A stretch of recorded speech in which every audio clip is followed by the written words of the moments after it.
I have worked for both a PBS station and an NPR station, and it always is it does feel somewhat like a threat when Republicans are in power because they often do want to cut down on CPB funding. This has been sort of a right-wing agenda item for many years now, is to defund NPR, defund PBS. But we do see these Republican lawmakers swoop in and say, like, I'm remembering way back to like Ted Stevens, right, who Mhm. was this giant of the Senate who could say, look, Alaska relies on this as literally a lifeline for my communities.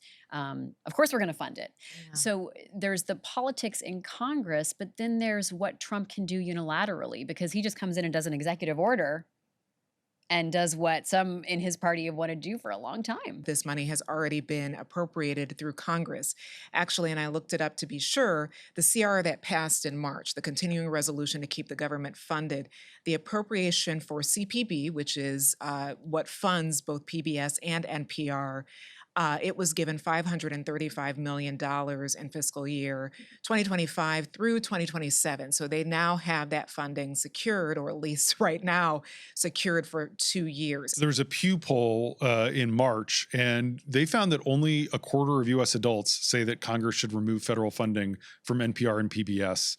43% say NPR and PBS should continue to get federal funding, and 33% say they aren't sure.